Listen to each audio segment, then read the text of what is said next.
At the moment that the Ouija board, which some years ago excited the country and then virtually disappeared, has again come into the limelight throughout the world, two brothers are engaged in litigation over the ownership of the patent. From an article in The Economist, April 6, 1920. Welcome to Buried Secrets, a podcast about the paranormal, the occult, and weird and forgotten history. I'm Chris. And I'm Jen. And we're jumping into part 3 of our infinity number of episodes about Ouija. Yeah. Before we start talking about today's topic, I wanted to share, so I think I mentioned this. I ordered a planchette a few weeks ago. Yeah. So it came in last week, and then I also, ordered some, newsprint to use it on. You know, like the kind of paper you use to, draw, charcoal sketches or whatever, the really cheap newsprint. So I ordered some of that, too, because I was I need, a huge piece of paper for this, whatever. And yesterday I was playing around with it. It was just a first test, but it was a little weird. Why? What happened?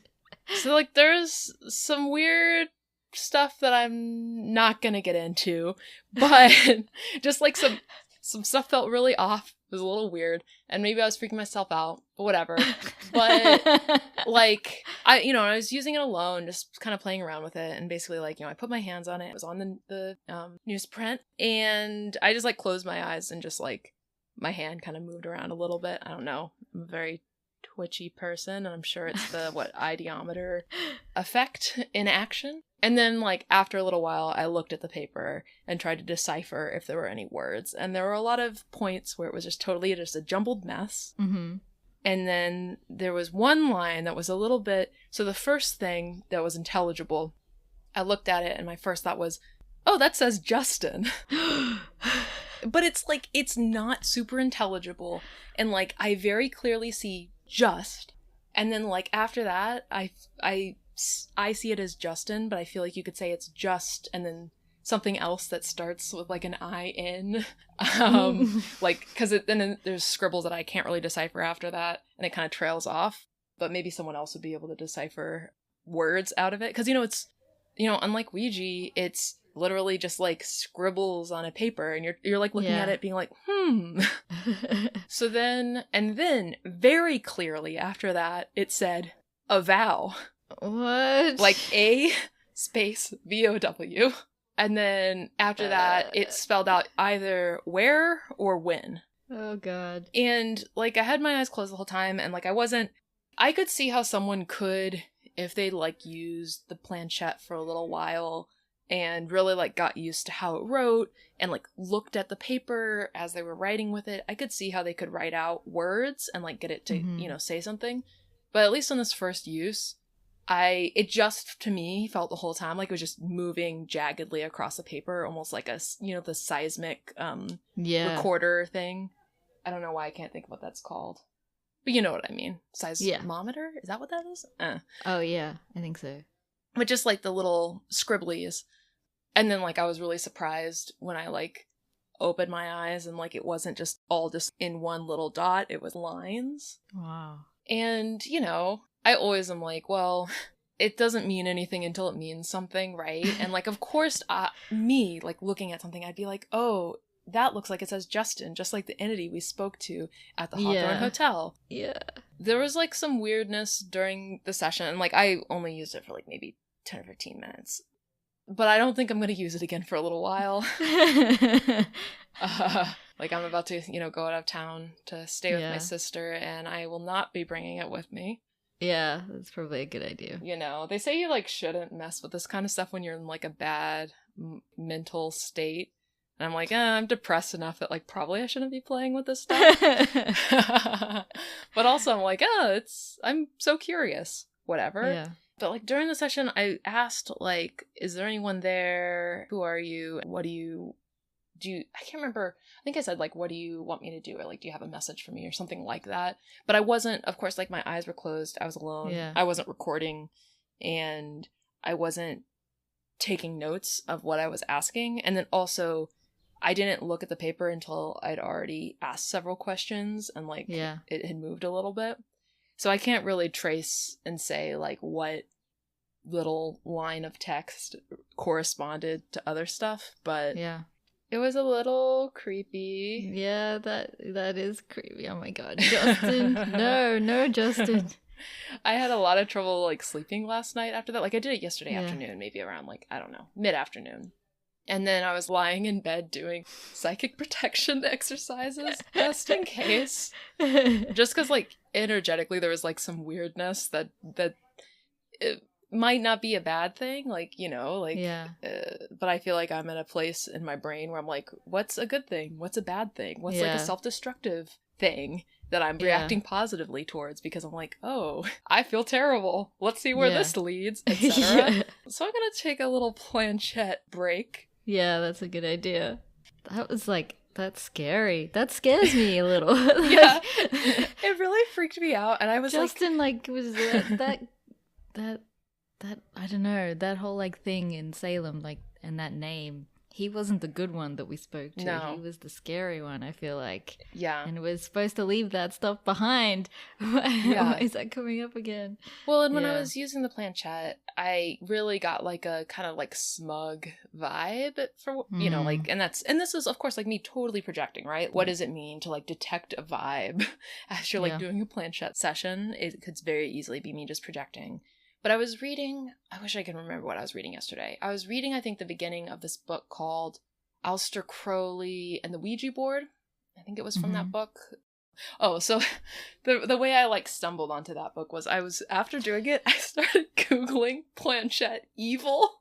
I started Googling planchette evil. And then that led me to like a Google book result for this book that I have since ordered about the exorcism in, I think it was 1949. The one that inspired The Exorcist. Oh, okay. Which I hadn't realized, so I have never seen The Exorcist. I haven't seen it either. Yeah. In part because part of it was filmed at Fordham, and I like used to live in a dorm where they filmed part of it, and it really freaked me out. So I was like, I'm not going to watch this. And then since college, I haven't watched as many movies as I used to. Over the last 8 years or whatever. But anyway, it led me to a book about that, and it mentioned that there was a Ouija board involved.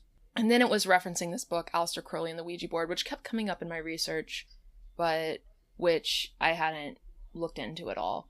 So then I was kind of like dipping into that, and it was talking about how, I'm going to probably get this slightly wrong, but basically my takeaway from the bit I was reading was saying that in a Ouija board session, it's likely that you're like communicating with elementals, which are kind of like these very like base spirits. The way I've always heard them described, like I've definitely heard about them on a lot of podcasts, I've always heard them described as like lost souls, but not necessarily people, right? Like, but almost like this like entity that's created from like, I don't know, like something bad and traumatic happening somewhere, or I don't know. I'm probably not explaining this very well, but basically it was like you're likely communicating with elementals. In many cases, they're not friendly, but they'll tend to try to pretend to be something that you expect them to be. Oh. So I found this person's blog that was talking about how they wanted to use a Ouija board, and they were reading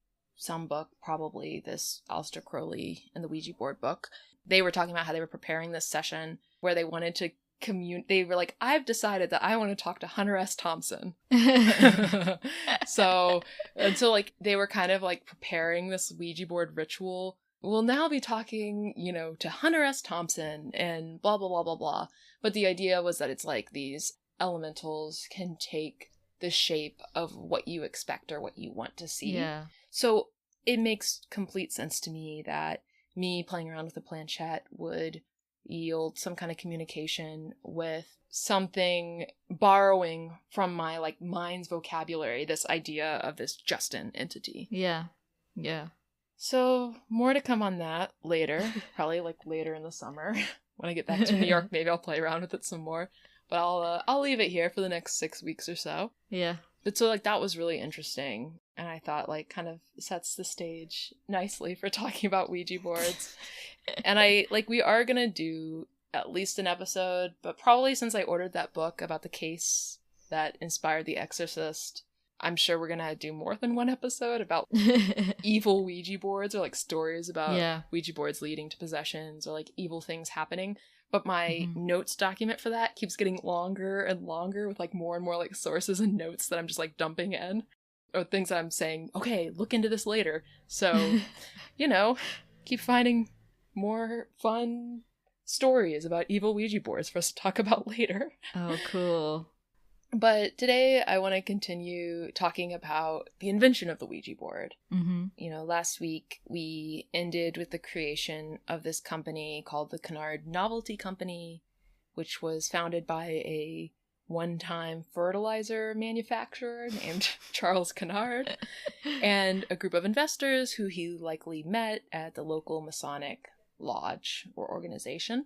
And the truth is, most people who know a little bit about Ouija generally don't know that Kennard was ever part of the Ouija story or history. And that's because for a lot of the 20th century, a man named William Fuld was known as the, famous creator and manufacturer of Ouija boards. So the main source for this episode is williamfuld.com.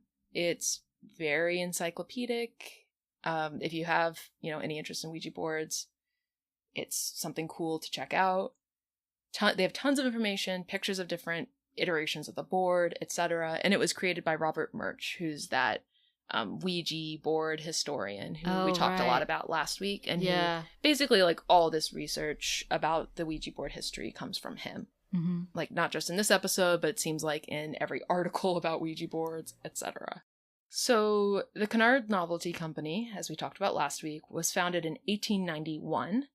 And there was a little bit of a reorganization of the company in 1892, where Kennard left the company and started a new company in Chicago. And it's not totally clear to me what precipitated the change, or really how Kennard felt about this change, though I assume, based on what he did next, that he wasn't really pleased with being cut out of the company and that he wanted to still be in the talking board business.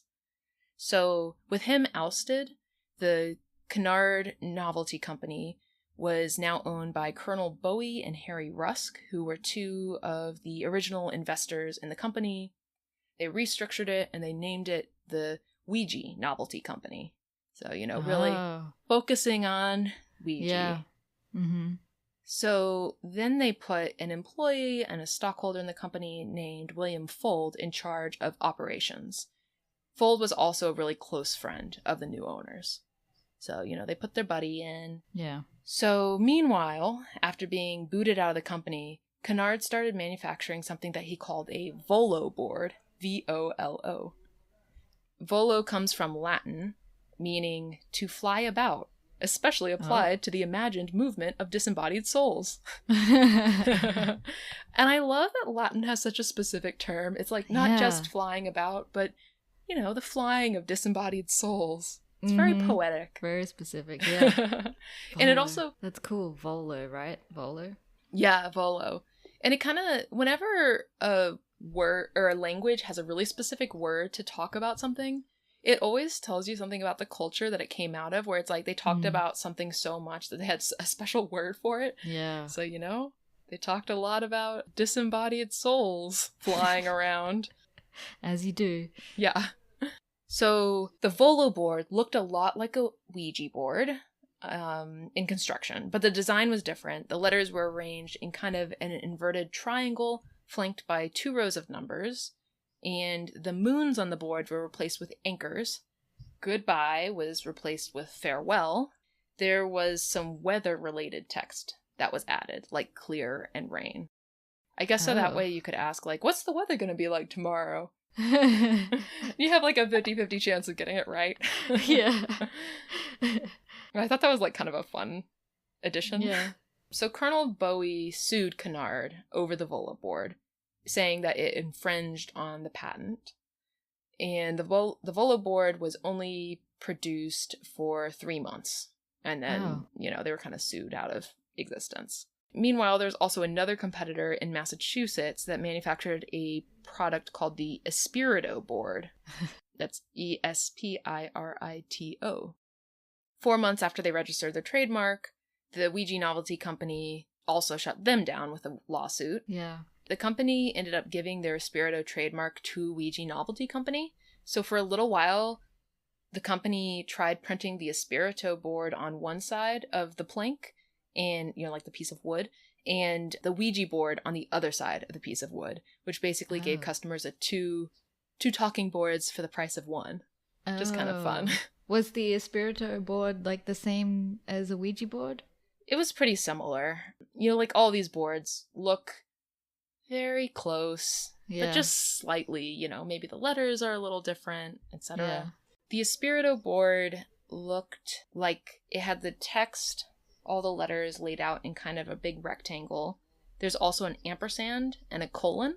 Oh. And then there's the numbers underneath that. So there's a circle on the top above all the letters that says lost. There's a circle at the bottom below the numbers that says found. There's a circle on the far right that says good. There's a circle on the far left that says bad. And then each corner, kind of clockwise from the top right, each corner says goodbye, don't know, yes, and no. Okay. So I guess they were trying to make some conversations go a little faster. Yeah. So I'm looking at this and I'm like, why did they need a semicolon? I was just wondering the same thing. Like, there's no period, but there's a semicolon. Yeah. Which is so weird and specific. Because it's like, so your sentences are going to be so long that you needed to make sure you put a semicolon, otherwise you won't be able to understand them. Like, the ampersand makes a lot of sense. Yeah, that makes sense. But yeah, the semicolon, it just... Yeah. Now that I'm like looking at it more closely than I was last time, it is really funny. So Kennard, after being sued over the Volo board, tried to create another talking board called the Igili. Igili. I truly don't know how you would pronounce that, so I'm going to say Igili. I guess you could say Igly. I don't know. So they're basically just trying to rebrand the same thing over and over again until they don't get sued. Yeah, it's not a very good strategy. So this board was called Igly, the Marvelous Talking Board. That was in the late 1890s. So instead of a moon and stars, it featured the words who, which, where, because, and rest, in addition to the alphabet and the numbers. And that board also, didn't last long. Yeah. Kennard, I think after that, realized that he was just going to keep getting sued if he tried to keep making talking boards, so got out of the business. So back to William Fuld. On July 18th, 1898, the Ouija Novelty Company let William Fuld and his brother, Isaac Fuld, manufacture the board for 3 years. So it was basically like a license. Mm-hmm. It sounds like the company's owners had enough of the operational side of manufacturing the boards, and they would rather just collect royalties from someone else manufacturing, selling, marketing, etc. And also, William Fuld was a friend. He'd been in charge of the Ouija Novelty Company for about 6 years. I'm sure they felt, they could trust him, etc. Yeah. And I'm saying that as if I'm setting it up for a huge betrayal. I'm not. They could trust him. Though there is a betrayal, I guess, coming up, sort of. Ooh. Just not of his buddies. So also, Fuld had patented his own talking board, but of course, Ouija, the name was a lot more valuable, so it was way better for him to license the Ouija name versus try to make his own. They created a new company called Isaac Fuld and Brother, and they were the company manufacturing Ouija boards. So they had a 3-year license, and right as that 3-year period came to an end, the two brothers, Isaac and William, had a huge falling out. Oh no.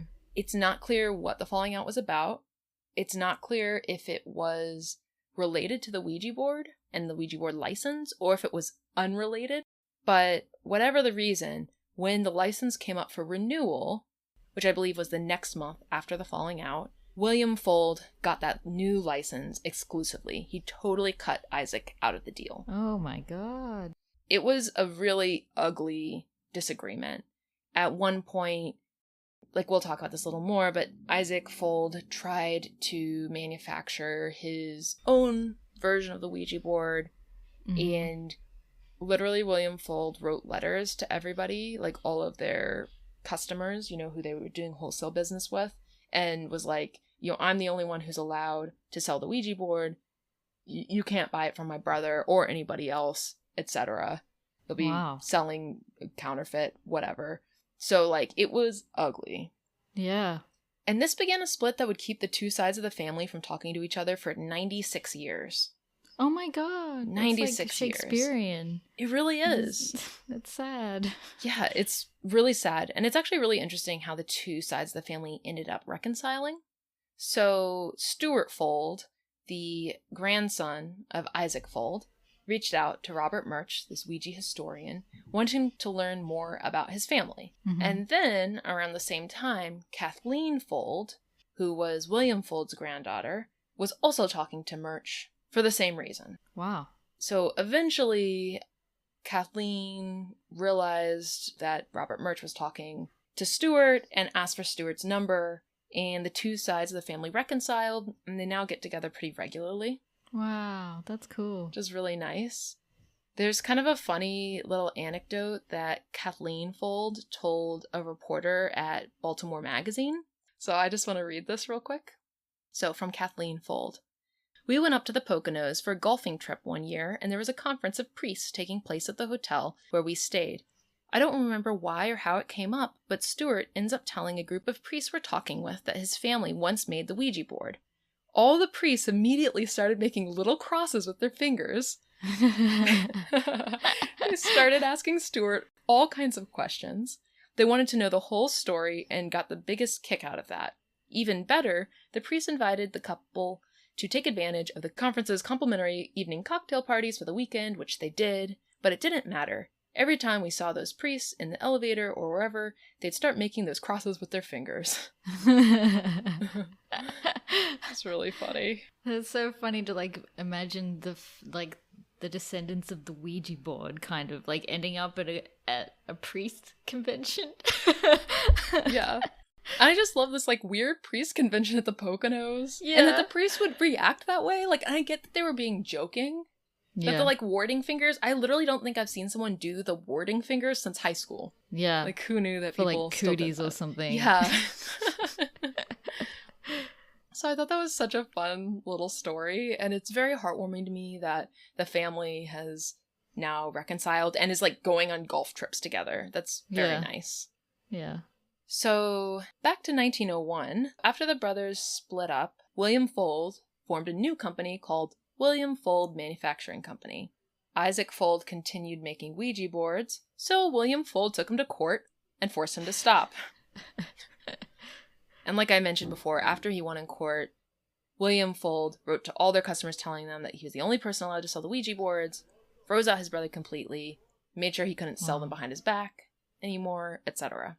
So then, Isaac created a talking board called the Oriole, which looked exactly like a Ouija board, and even used the same stencils to paint on the letters, because they had used, stencils to put the letters and numbers and everything on the board. He literally cut out the name Ouija from the stencil and replaced it with Oriole. He wasn't even trying. No, because I guess when the company split, he got the stencils, and William Fuld had to make new stencils. Yeah.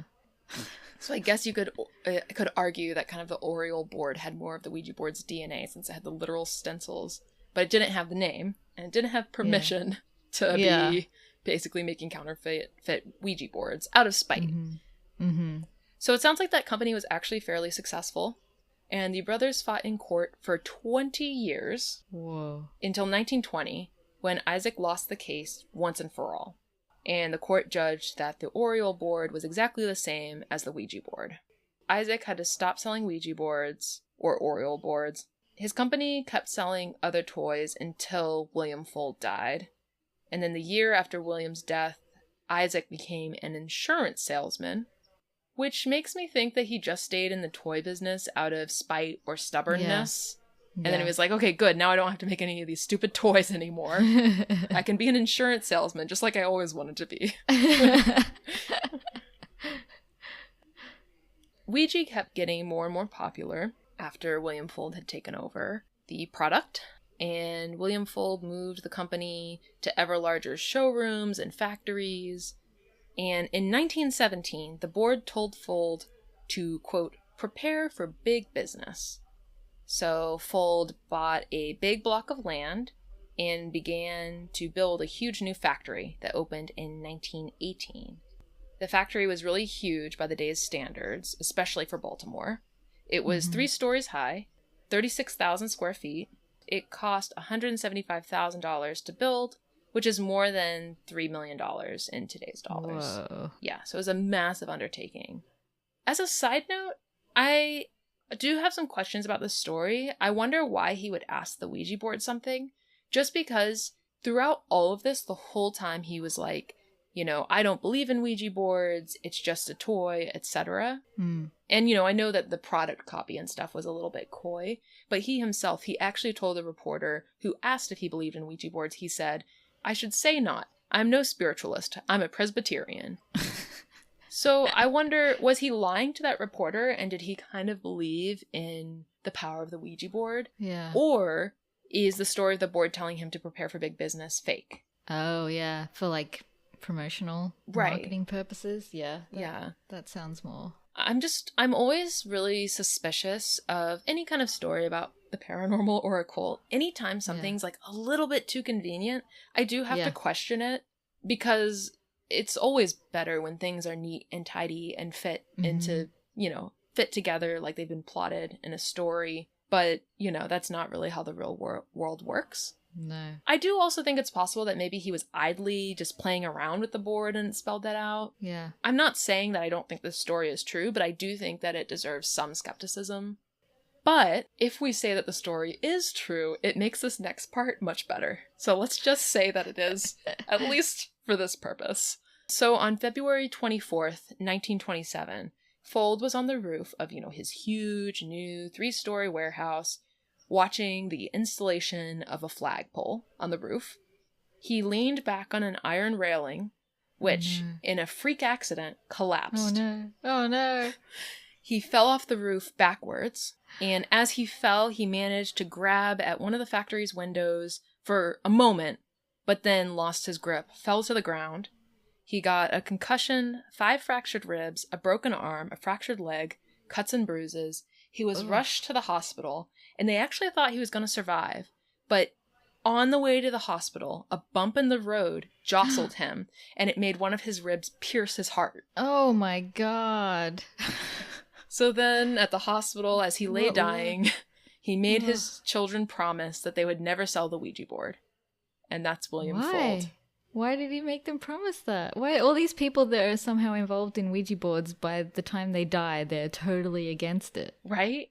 Well, you know, there's this part of me, I wonder if he worried that his brother Isaac would come to his children and be like, hey, I'll buy the Ouija board off of you. Oh. And one thing that will, like, next I want to talk about how the Ouija board evolved over time, because there are a bunch of different iterations, and it's actually really interesting. And one thing that we see on all of these iterations of the Ouija board was William Fuld became more and more obsessed with connecting his name to the Ouija board, with saying, like, the Ouija board is mine. Mm-hmm. Any Ouija board by anyone else is a fake. And he goes to what I think are, like, some pretty big extremes in terms of how he produces the product and packages it and everything, just to be like, this is mine. So there's this part of me, I don't know if it's spite for his brother, you know, or against it, you know, if he's just mad at his brother, or if he's mad at all these other people trying to make a buck from making talking boards. I don't know, but, like, it seems bananas to me on your deathbed as you're talking to your children to be like, don't sell my company for a thing that he didn't even invent, you know? And the guy who invented it stole the idea from a Prussian immigrant who got the idea from some newspaper articles about it being used by spiritualists in Ohio. It's very weird. And also, if you want to believe that the Ouija board told him, you know, to build this factory, then it just feels so good and ties everything up in a bow that he died falling off the factory ceiling. Yeah. Though that's also why I feel suspicious about it.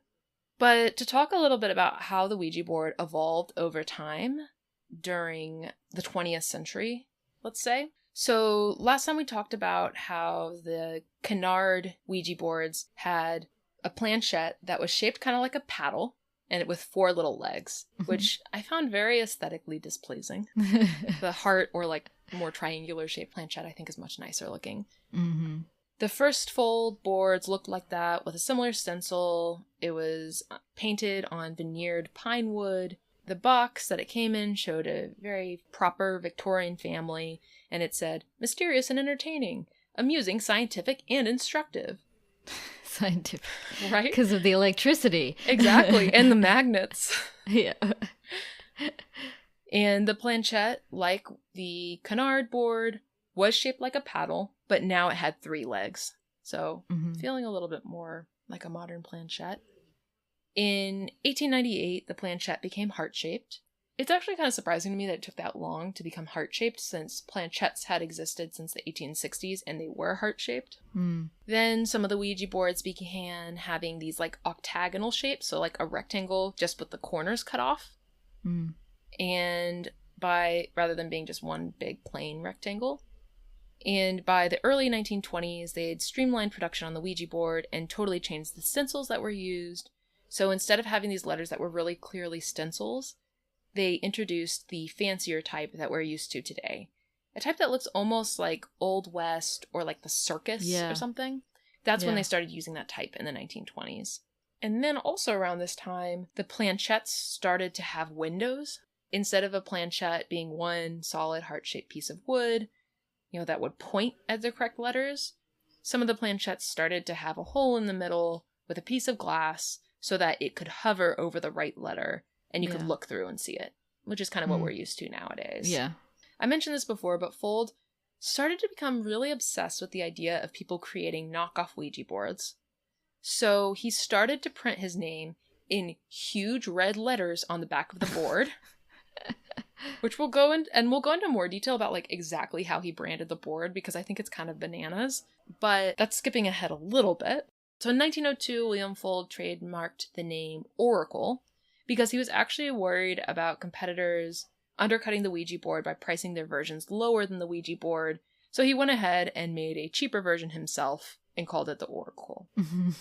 Which it's kind of funny because that's something that's similar to what people say tech startups should do nowadays, right? Like disrupt yourself or someone else will, etc. Yeah.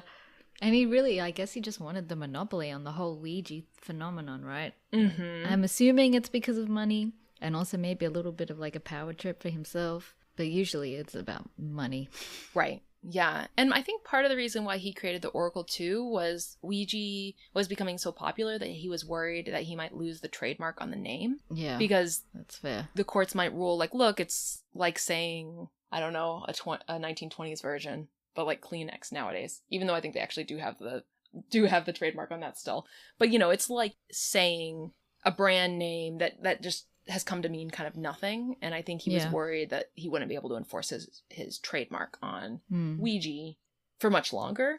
But he was like, if I make this new Oracle board, I can build up a brand and a following for the Oracle board, and so even if I lose the trademark or lose being able to enforce the trademark on Ouija, I'll have this other thing. Yeah. So it looked basically like a regular Ouija board. It was built out of that same veneered pine wood.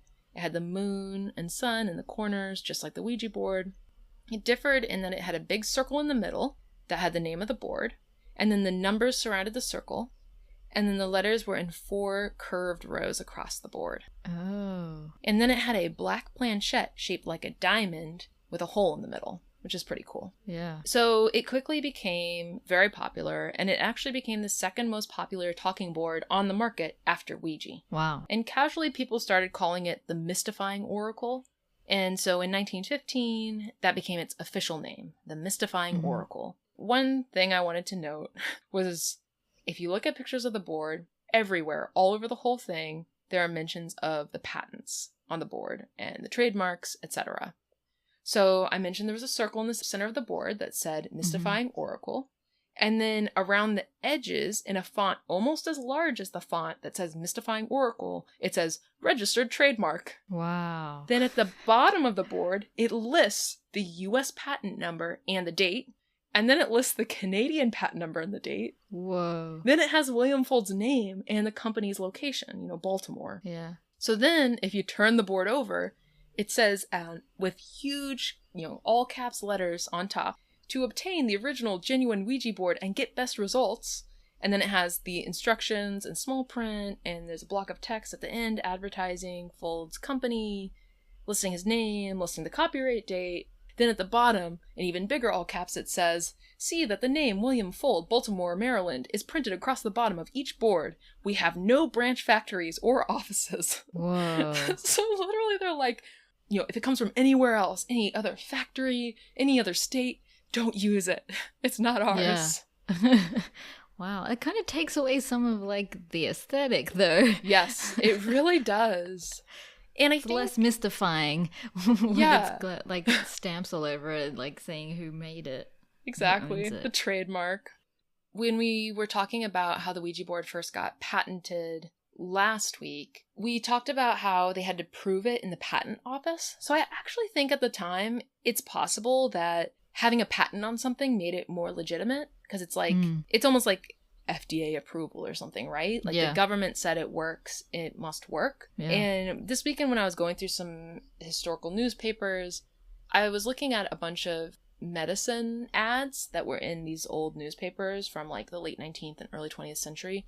And I realized I'd always heard people talk about patent medicine. And I could be wrong on this because I didn't actually look it up to confirm it. But as I was looking at it, I noticed all these medicines said like patented or approved at the patent office, etc., in like big letters. And I think that like that's probably why they were called patent medicine, right? Like, because they were literally patented. And I think it gave them a credibility. Yeah. I'm assuming it must have, otherwise they wouldn't have made it, so prominent in their advertising and everything. So I wonder if this is kind of a similar thing where it's like, this is the legitimate one. Yeah. I think it maybe would have benefited from them, they say for best results, use this genuine one. But I think it might have benefited them if they had tried to make up some scary stories about what would happen if you used the wrong one. Yeah. Like, they were marketing geniuses, but as far as I know, I don't think that they did that. And that would have been a nice technique too, to really try to hurt the competition. Yeah. So then also, the planchette, which we talked about, was, diamond shaped. So it was a diamond with the name Mystifying Oracle on it. Then it had the patent date, the trademark registration info again, and then it said the words, "Made by William Fuld, Baltimore, Maryland." Wow. So, like, I guess he was really worried about people ripping off his own ripoff of the Ouija board. Plus, I feel like it's also each name that is each like time his name is printed on one of these things. It's like a little twisting of the knife for his brother. Yeah, that's true. They really hated each other. Yeah. I would love to have more details on that, Yeah. And I'm sure if those details existed, we would know about them, because Robert Murch is so meticulous and he's gone through like everybody's letters, like the ones that exist. So who knows? But I wish I did know. So the Mystifying Oracle was really popular. And in the 1930s, they basically turned it into a Ouija board. They added the word Ouija to the name, and they redesigned the board so it looked like a traditional Ouija board. They did this so people knew that Mystifying Oracle was made by the same people who made Ouija boards. They wanted it to have even better brand recognition. Mm-hmm. And we talked about, how Ouija had become a name for any kind of talking board, and so they wanted to, have Mystifying Oracle be kind of their backup plan if they couldn't enforce their trademark on the Ouija name anymore. So then, and this part's like really weird and interesting. So in 1933, William Fuld's son, William Andrew Fuld, patented something called the Electric Mystifying Oracle. So the letters electric. Right? Electric. And it really was electric. This one actually did involve electricity. Oh. So the letters had kind of a weird zigzag layout. Some of the sources I was reading described it as kind of having bat wings, like it was bat-shaped. At least, the shape of the letters. The boards were metal, and it had these raised buttons on it that would turn on a light bulb in the planchette, which had a battery in it and a light bulb, as it was moved across them. So you could play it in the dark, and it would look cool. Oh. So that'd be good at all the parlor, like, parties and stuff like that. Right. It's a cool idea. It's really, really groundbreaking, Like, you don't think of things in the 1930s having that kind of, like, technological sophistication. But the thing to remember, this was 1933. The Great Depression was in full swing, and the board was not long for this world. This board was really expensive. It was $3.50, which is about $68 in today's dollars. Whoa. So I will say, even during the Great Depression, people were buying the cheaper Ouija boards, which cost like about half what the electric mystifying oracle cost. And people were actually buying so many Ouija boards that Fuld's company had to build a new factory. Wow. But no one could afford the electric mystifying oracle, even though it was a cool idea. And the product was discontinued, and the boards were actually melted down for scrap metal. I'm assuming for World War II, because it was a big thing back around World War II to melt down scrap metal for the war effort. My gramps always tells stories about how the Great Depression was hard, World War II started, and nothing in his life changed except now he could make pocket money from gathering up scrap metal and giving it, turning it in to get money for it so that they could melt it down for the war to build, I guess, bombs. He was like a sharecropper's son in Louisiana, but I always think about that. And so it's kind of funny because I think about like someone collecting, I don't know, tin cans in Louisiana, but I'm like, I guess companies must have done this too. Like if they just had extra products lying around. Yeah. Melt it down. Some of the stuff used in the war could have been made from melted down electric Ouija boards. Right? Yeah. Yeah. It would be great. You could get shot with a bullet or exploded with a bomb. Yeah. Made from a Ouija board. Yeah. It also really reminded me of a story. Did you ever hear the story of the E.T. game that Atari made? Oh, about how... Was it really bad? I feel like I heard that it was terrible. It came out in the early 80s. It was rushed out, and they just literally didn't have enough time to make it. So Atari took the... Like, they made, like, millions and millions of cartridges for this game. And Atari, after people didn't buy it because you couldn't really play the game because they didn't have time to make a real game that worked, Atari took the extra cartridges and buried them in the desert in New Mexico. And that was an urban legend for years. And then actually, there's now a documentary called Atari Game Over that I highly recommend. That's a lot of fun. That's like talks about excavating these old cartridges and talks about the story behind the game. And how it kind of destroyed the career of this guy who was maybe a genius when it came to video game development. And so it's really fascinating. I feel like that's a pretty interesting example of how back in the 1930s and I guess early 40s, things were able to be repurposed. Yeah. They were able to they were like, okay, this product didn't work. Let's melt them down and reuse them for something. Yeah. And then by the 80s, a video game, was made and they were like, let's just dump it in the desert. I feel like that really tells a story about how things have changed in our society. Yeah. Especially in the 80s where it was like materialism and everything like that was like booming then. Yeah, greed is good. It definitely fits that they would just dump all these rejected video game cartridges into the desert. And right. It's E.T. as well is also super 80s. Right. Yeah, it really is. And it kind of, it just speaks to how failed toys were treated so differently. And our society's idea of what's disposable, how finite our resources are had just totally changed. Yeah. It's kind of interesting because I feel like the manufacturing story of the Ouija board tells a little bit of that story as well.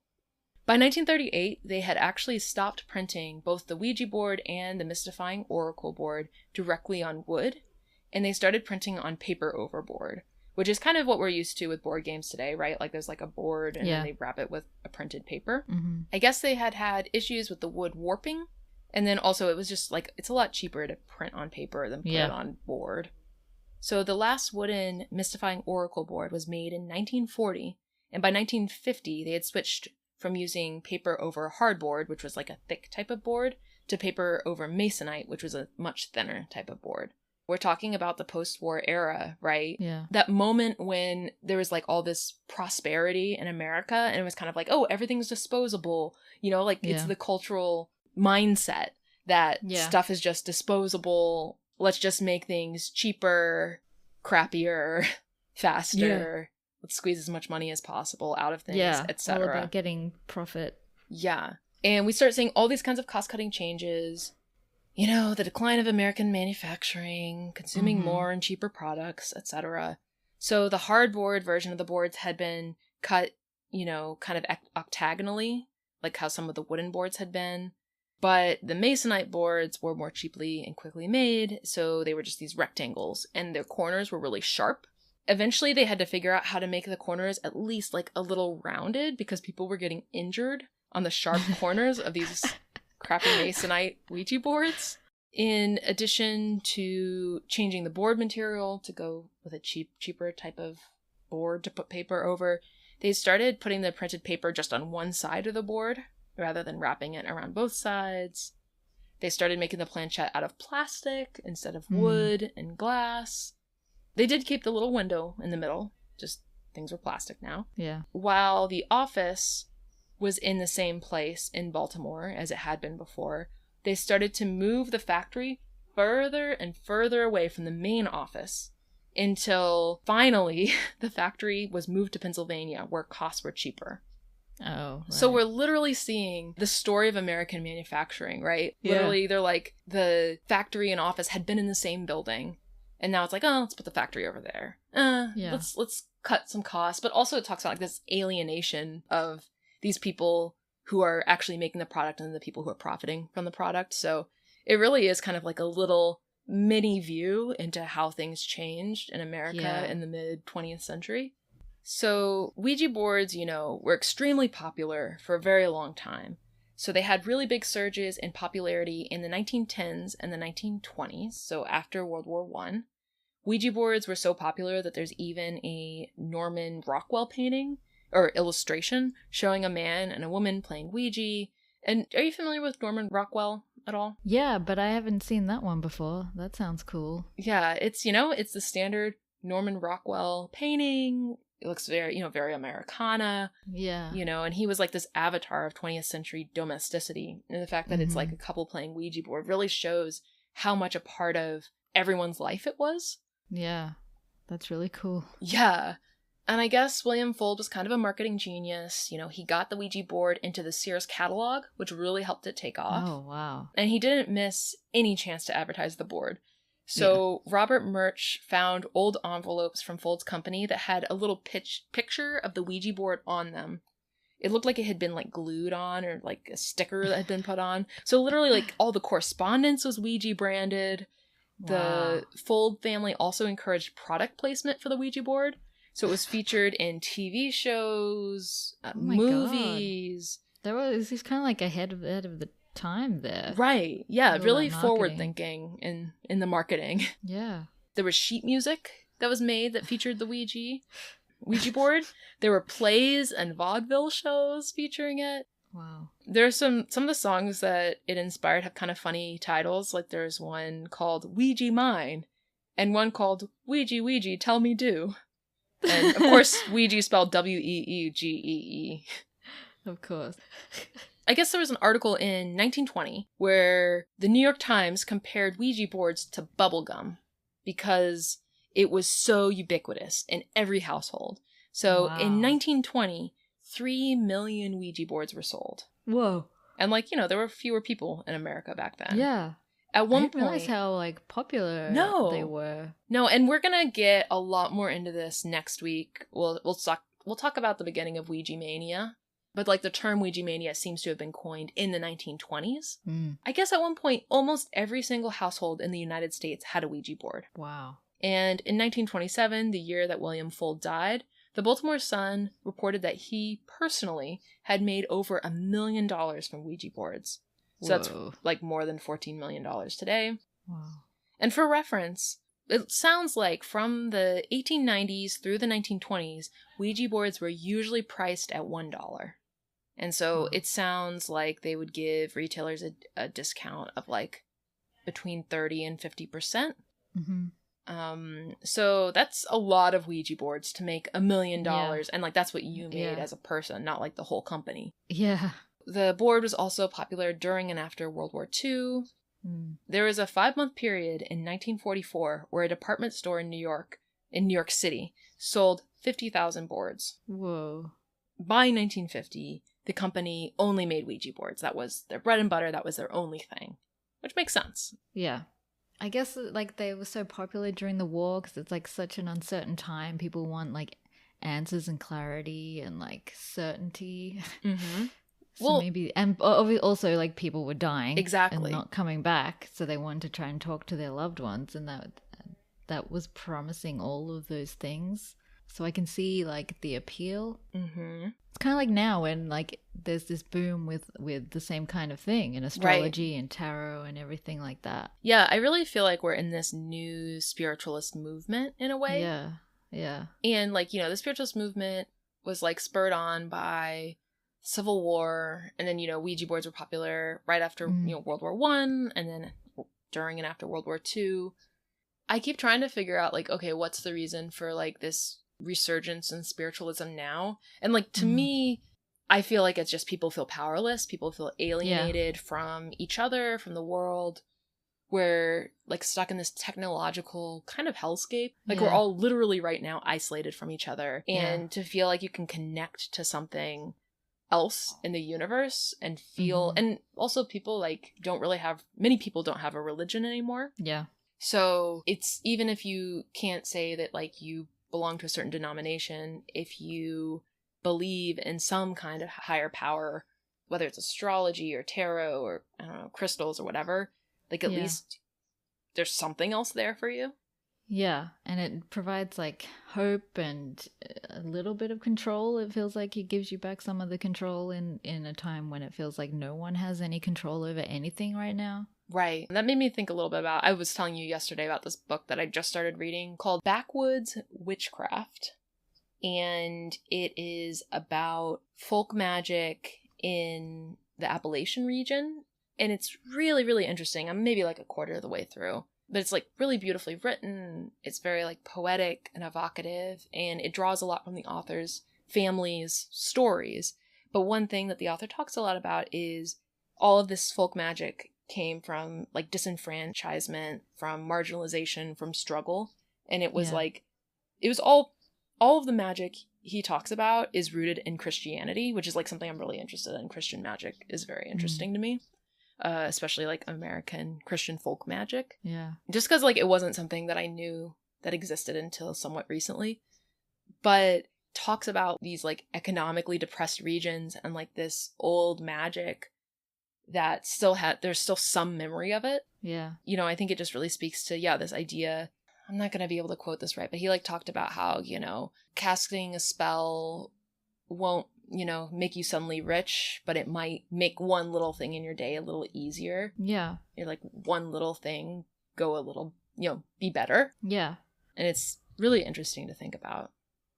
I guess back to Ouija boards. We're almost to the end of the stuff I wanted to talk about today. In 1966, after 65 years of making Ouija boards, William Fuld's company was sold to Parker Brothers, along with the Ouija board. So, in case you're wondering, William Fuld's son, William Andrew Fuld, died in the 1970s. So he didn't exactly keep the deathbed promise to his father, but in the mid-60s, it sounded like he had a bunch of strokes and health problems, and it sort of sounds to me like the family just didn't want to or literally couldn't manage the company anymore. It didn't really read as like the family selling out. It read more like, it was time for them to not have to handle it anymore. Yeah. So the first thing that Parker Brothers did was they moved the company to Salem, which I love. What? I just love that, like, usually you feel like when a large corporation buys something, the first thing they do is, cut health benefits and fire everybody. And, like, I don't know what they did, from the point of view of the average worker, but they moved the company to Salem. And I support that. I love that. Yeah, that seems like the perfect location for a company that makes Ouija boards. Exactly. So, in 1967... 1 million Ouija boards were sold. So that's more than Monopoly sold that year. Whoa.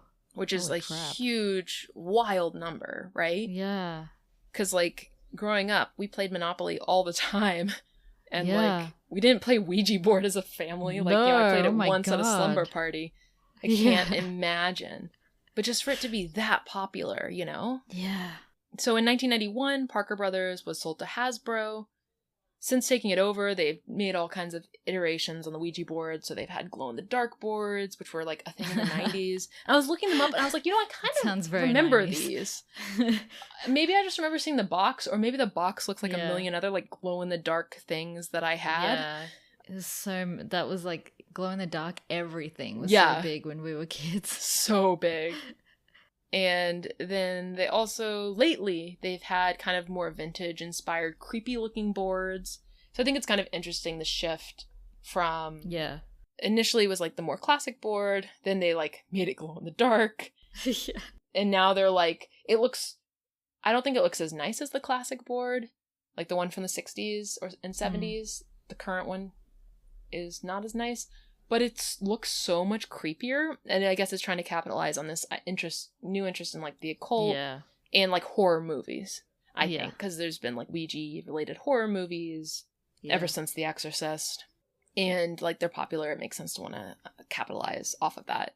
I was reading reviews on Amazon of the current kind of creepy vintage Hasbro board, and a bunch of people said it was extremely flimsy, and the seams in the board, how like you fold up the board with board games, the seams keep the planchette from moving. So like it doesn't really work because it can't move smoothly because it would across need to be the board. like a very like flat, smooth surface, and it can't do that. Fold it up all the time. I can picture that so much because I remember we had board games growing up that had like the fold, and you'd like put your piece there, and it was like would like shift or whatever. But that's a real issue if you're doing Ouija. So I ordered from Etsy, I ordered a couple wooden Ouija boards that I'm excited to experiment with. Because that's what I should be doing while being extremely depressed. But... especially after the planchette experience, I ordered those to my sister's place, so I'll have them to play with there.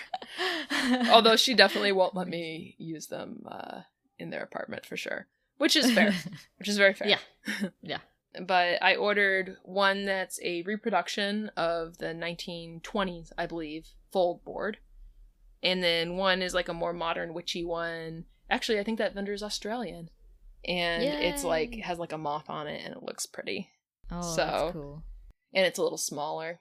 So, we'll see what happens. Me playing with planchette and Ouija boards, making only good decisions. Yes, this can only end up going well. Right? Well, because I'm like, I'm educating myself about them. They say don't play with things you don't understand. That's true. You do know what you're doing, at least. Yeah. I mean, I haven't really read that many books about... my research has mostly been focused on the history of Ouija boards so far. I've started reading a couple books that talk a little bit about its use. There's a lot more books talking about how to use a Ouija board. Yeah. So, Wow. I guess I'll have read a couple of those by the time the boards come in anyway. Things take a while to ship these days. But, so that is more of the invention of the Ouija board. So like next week, I want to talk about kind of the beginning, like pre-Ouija mania, kind of 1891 to 1914. And then also I want to talk a little bit about Egyptomania or Egyptmania. Yeah, that sounds very cool. Because I feel like it's really tied in with the Ouija board. This idea of like this like mystical other thing, and the Ouija board did benefit from Egypt being popular at the time. Yeah. Because people were like, oh, it sounds Egyptian. It's the Egyptian luck board, etc. So we'll have some fun stuff about Victorian people being obsessed with Egypt next week as well. Cool. My favorite thing. Yeah, so that's part 3? Question mark? Is that right? I think it's more than that. I think it's I've lost 4, count. Maybe. I know, I lost count last week too when I was trying to name it. I was like, I don't know which part that is. Yeah. My notes do have them numbered, but I like hid the names of all the notes, so part something of Ouija boards. Thanks for listening.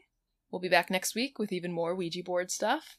You can follow us on Instagram at Buried Secrets Podcast.